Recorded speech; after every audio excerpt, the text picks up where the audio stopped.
ಎಲ್ಲರಿಗೂ ನಮಸ್ತೆ. Welcome to my YouTube channel. ಇವತ್ತಿನ ವಿಡಿಯೋದಲ್ಲಿ ನಾನು ಹೋಳಿಗೆ ಸಾರು ಮಾಡ್ತಾ ಇದ್ದೀನಿ. ಪ್ರೀವಿಯಸ್ ವಿಡಿಯೋದಲ್ಲಿ ಬೇಳೆ ಹೋಳಿಗೆ ಹೇಗೆ ಮಾಡೋದು ಅಂತ ನೋಡಿದ್ರಿ. ಈ ವಿಡಿಯೋದಲ್ಲಿ ಬೇಳೆ ಸಾರು ಹೇಗೆ ಮಾಡೋದು, ಹೋಳಿಗೆ ಸಾರು ಹೇಗೆ ಮಾಡೋದು ಅಂತ ತೋರಿಸ್ತೀನಿ. ಸೊ ಕೊನೆವರೆಗೂ ಸ್ಕಿಪ್ ಮಾಡ್ದಿದ್ದಂಗೆ ನೋಡಿ.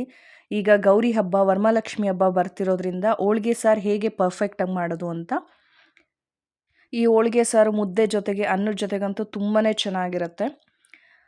ಇಲ್ಲಿ ಫಸ್ಟಿಗೆ ನಾವು ಹೋಳಿಗೆ ಮಾಡಬೇಕಾದ್ರೆ ಬೇಳೆನ ಬೇಯಿಸ್ಕೊಂಡಿರ್ತೀವಿ. ಅದರ ಬೇಳೆ ಕಟ್ಟಿ ಇರುತ್ತಲ್ವ, ಅದನ್ನು ತೆಗೆದಿಟ್ಕೊಂಡಿರ್ತೀವಲ್ಲ, ಅದನ್ನು ಬಳಸ್ಕೊಂಡು ಸಾರು ಹೇಗೆ ಮಾಡೋದು ಅಂತ ನೋಡೋಣ. ಈರುಳ್ಳಿ, ಬೆಳ್ಳುಳ್ಳಿ, ಹಾಗೆ ಕೊಬ್ಬರಿ ತುರಿದಿಟ್ಕೊಂಡಿದ್ದೀನಿ, ಸ್ವಲ್ಪ ಬೆಲ್ಲ, ಹಾಗೆ ಕರಿಬೇವು, ಒಂದು ಇಡಿಯಷ್ಟು ಕರಿಬೇವನ್ನ ತೊಗೊಳ್ಳಿ. ಹಾಗೆ ಒಂದು 2 ಸ್ಪೂನು ಕೊತ್ತಂಬರಿ ಕಾಳು, 1 ಸ್ಪೂನು ಅಥವಾ 1.5 ಸ್ಪೂನಷ್ಟು ಜೀರಿಗೆ, ಒಂದು 4ರಿಂದ 5 ಲವಂಗ, 1 ಸ್ಪೂನ್ ಸಾಸಿವೆ, ಹಾಗೆ 1 ಸ್ಪೂನ್ ಜೀರಿಗೆ ಒಗ್ಗರಣೆಗೆ, ಹಾಗೆ ರುಬ್ಬಿರೋವಂಥ ಹೂರಣ ಒಂದು 2 ಸ್ಪೂನಷ್ಟು ತೊಗೊಂಡಿದ್ದೀನಿ. ಹಾಗೆ ಚಕ್ಕೆ, ಚಕ್ರ ಮೊಗ್ಗು ತೊಗೊಂಡಿದ್ದೀನಿ. ಸಾಂಬಾರ್ದು ಪುಡಿ ಒಂದು 3ರಿಂದ 4 ಸ್ಪೂನು, ಖಾರದ ಪುಡಿ ಒಂದು 2 ಸ್ಪೂನ್ ತೊಗೊಂಡಿದ್ದೀನಿ. ಹಾಗೆ ಹುಣಸೆಹಣ್ಣನ್ನು ನೆನೆಸಿಟ್ಟಿದ್ದೀನಿ. ಇಲ್ಲಿ ಒಂದು ಬಾಣಲಿಗೆ 1 ಅಥವಾ 1.5 ಸ್ಪೂನಷ್ಟು ಜೀರಿಗೆ ಹಾಕ್ಕೊಂಡಿದ್ದೀನಿ. ಲವಂಗನ ಒಂದು 4ರಿಂದ 5 ಲವಂಗ, ಹಾಗೆ ಒಂದು 2 ಸ್ಪೂನಷ್ಟು ಕೊತ್ತಂಬರಿ ಕಾಳು, ಹಾಗೆ ಚಕ್ಕೆ, ಒಂದು ಉದ್ದನ ಚಕ್ಕೆನ ಕಟ್ ಮಾಡಿ ಇಟ್ಕೊಂಡಿರೋವಂಥದ್ದು, ಹಾಗೆ ಚಕ್ರ ಮೊಗ್ಗು ಅಂತಾರೆ, ಸೊ ಅದನ್ನು ಒಂದು ತೊಗೊಂಡಿದ್ದೀನಿ. ಅದಿಷ್ಟನ್ನು ಹುರಿದಿಟ್ಕೊಂಡಿದ್ದೀನಿ. ಈಗ ಅದೇ ಬಾಣಲಿಗೆ ಒಂದು 2 ಸ್ಪೂನಷ್ಟು ಎಣ್ಣೆ ಹಾಕ್ಕೊಂಡು ಸಾಸಿವೆ ಜೀರಿಗೆ ಹಾಕ್ಕೊತಾ ಇದ್ದೀನಿ. ಸಾಸಿವೆ ಜೀರಿಗೆ ಚಟಪಟ ಅಂತ ಸಿಡಿಬೇಕಾದ್ರೆ ಒಂದು ಇಡಿಯಷ್ಟು ಕರಿಬೇವನ್ನ ಹಾಕ್ಕೊತಾ ಇದ್ದೀನಿ. ಇಲ್ಲಿ ನಾನು ಒಂದು 2 ಈರುಳ್ಳಿನ ದೊಡ್ಡ ಸೈಜಲ್ಲಿ ಕಟ್ ಮಾಡಿ ಇಟ್ಕೊಂಡಿದ್ದೀನಿ, ಅದನ್ನು ಹಾಕ್ಕೊತಾ ಇದ್ದೀನಿ. ಹಾಗೆ ಒಂದು 2 ಉಂಡೆ ಗಾತ್ರದಷ್ಟು ಬೆಳ್ಳುಳ್ಳಿನ ಸುಲಿದಿಟ್ಕೊಂಡಿದ್ದೀನಿ, ಅದನ್ನು ಹಾಕ್ಕೊತಾ ಇದ್ದೀನಿ. ಇದಿಷ್ಟು ಸ್ವಲ್ಪ ಕಂದು ಬಣ್ಣ ಬರೋವರೆಗೂ ಚೆನ್ನಾಗಿ ಫ್ರೈ ಮಾಡ್ಕೋಬೇಕಾಗತ್ತೆ. ಸಾರು ಒಂದು ದೊಡ್ಡ ತಪ್ಪಲೆ ತುಂಬ ಮಾಡ್ತೀವಿ, ಪಾತ್ರೆ ತುಂಬ ಅಂದಾಗ ಇಷ್ಟು ಐಟಮ್ಸ್ ಅಂತೂ, ಈ ಕ್ವಾಂಟಿಟಿಯಲ್ಲಿ ಐಟಮ್ಸ್ ಅಂತೂ ಬೇಕಾಗತ್ತೆ. ನಾವು ಒಂದು ವಾರ ಬಳಸ್ತೀವಿ ಹೋಳಿಗೆ ಸಾರು ಅಂದರೆ ಇಷ್ಟಾದರೂ ಮಾಡ್ಕೋಬೇಕಾಗತ್ತೆ. ಹಾಗೆ ಒಂದು ಬಟ್ಲಷ್ಟು ಕೊಬ್ಬರಿನ ತುರಿದಿಟ್ಕೊಂಡಿದ್ದೀನಿ. ಆಲ್ಮೋಸ್ಟ್ ಈರುಳ್ಳಿ ಎಲ್ಲ ಚೆನ್ನಾಗಿ ಫ್ರೈ ಆಗಿದೆ ಅಂದಾಗ ಕೊಬ್ಬರಿನ ಹಾಕ್ಕೊಳ್ಳಿ. ಒಂದು 2 ನಿಮಿಷ ಅಷ್ಟೇ ಚೆನ್ನಾಗಿ ಬಾಡಿಸ್ಕೊಳ್ಳಿ. ಈಗ ಸ್ಟವ್ ಆಫ್ ಮಾಡಿ ಕಂಪ್ಲೀಟಾಗಿ ತಣ್ಣಗಾಗ್ಬಿಡಿ. ಇದು ಆಗಿದೆ, ರೆಡಿಯಾಗಿದೆ. ಇದು ತಣ್ಣಗಾದ್ಮೇಲೆ ಮಾತ್ರ ಮಿಕ್ಸಿಗೆ ಹಾಕ್ಕೋಬೇಕು. ಈಗ ಫಸ್ಟಿಗೆ ನಾವೇನು ಮಸಾಲಾನ ಹುರಿದಿಟ್ಕೊಂಡಿರ್ತೀವಲ್ಲ, ಅದನ್ನು ಫಸ್ಟ್ ಪುಡಿ ಮಾಡ್ಕೊಂಡು ಬರಬೇಕು ಸಣ್ಣ ಮಿಕ್ಸಿ ಜಾರ್ಗೆ. ಎಲ್ಲದನ್ನು ಒಟ್ಟಿಗೆ ಹಾಕ್ಕೊಂಡು ಮಿಕ್ಸಿ ಮಾಡೋಕ್ಕೆ ಹೋಗಬೇಡಿ. ಈ ರೀತಿ ನುಣ್ಣಗೆ ಫಸ್ಟ್ ಪುಡಿ ಮಾಡಿಟ್ಕೊಳ್ಳಿ.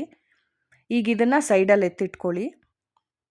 ನೀವು ಹೂರ್ಣ ಮಾಡೋದಕ್ಕಿಂತ ಮುಂಚೆನೇ ಹುಣಸೆಹಣ್ಣನ್ನು ನೆನೆಸಿಟ್ರೆ ಚೆನ್ನಾಗಿ ನೆಂದಿರುತ್ತಲ್ವ, ಆವಾಗ ಹುಣಸೆಹಣ್ಣಿನ ರಸ ಚೆನ್ನಾಗಿ ಬಿಟ್ಕೊಳತ್ತೆ.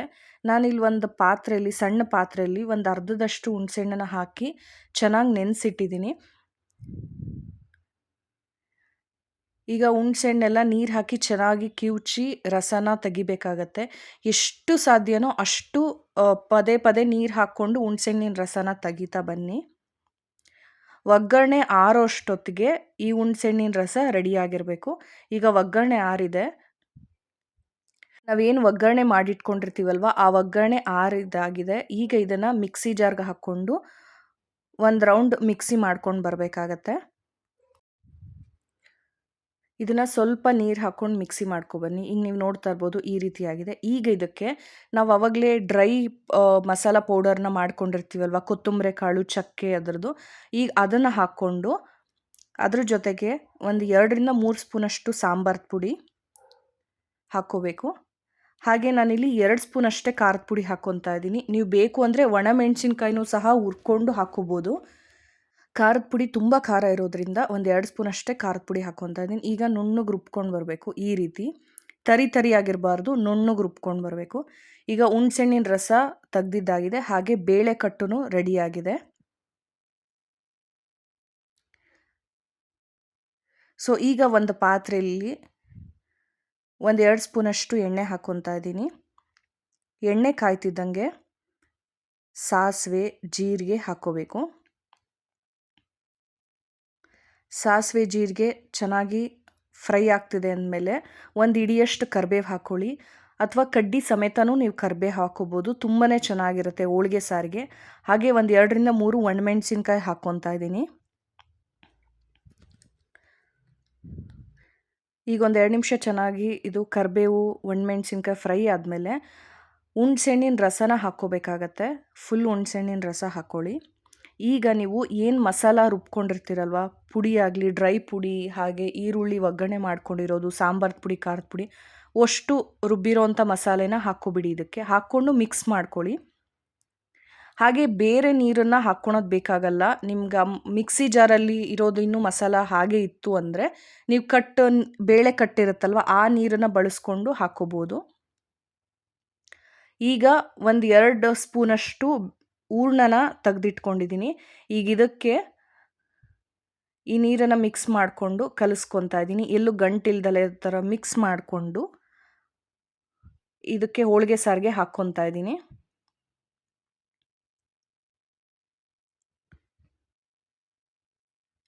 ಈಗ ಇದಕ್ಕೆ ಒಂದು ಸ್ವಲ್ಪ ಬೆಲ್ಲ ಹಾಕ್ಕೊತಾ ಇದ್ದೀನಿ. ಹಾಗೆ ಒಂದು 2 ಸ್ಪೂನಷ್ಟು ಕಲ್ಲುಪ್ಪು ಹಾಕ್ಕೊತಾ ಇದ್ದೀನಿ. ಅಂದರೆ ನೀವು ರುಚಿ ಅಥವಾ ಕ್ವಾಂಟಿಟಿ ಎಷ್ಟು ಸಾರು ಮಾಡ್ತಾಯಿದ್ರೆ ಅದನ್ನು ನೋಡಿಕೊಂಡು ಹಾಕ್ಕೊಳ್ಳಿ.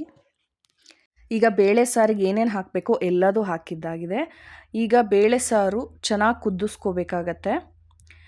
ಬೇಳೆ ಸಾರು ಚೆನ್ನಾಗಿ ಕುದ್ದಷ್ಟು ಟೇಸ್ಟ್ ತುಂಬ ಚೆನ್ನಾಗಿರುತ್ತೆ.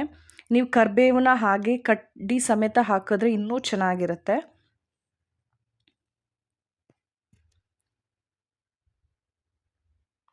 ಒಂದು ದೊಡ್ಡ ತಪ್ಪಲೆ ತುಂಬ ಮಾಡ್ತೀವಿ ಸಾರು ಅಂದಾಗ, ಒಂದು ವಾರಕ್ಕಾಗುವಷ್ಟು ಅಥವಾ ಒಂದು 4-5 ಜನ ಫ್ಯಾಮಿಲಿ ಮೆಂಬರ್ಸ್ ಇದ್ದಾರೆ ಅಂದರೆ ಈ ಕ್ವಾಂಟಿಟಿಗೆ ನಾನು ಏನೇನು ಇಂಗ್ರೀಡಿಯೆಂಟ್ಸ್ ಹಾಕಿದ್ದೀನಲ್ವ, ಸೊ ಆ ಕ್ವಾಂಟಿಟಿ ರೇಂಜಿಗೆ ನೋಡಿಕೊಂಡು ನೀವು ಹಾಕ್ಕೋಬೋದು.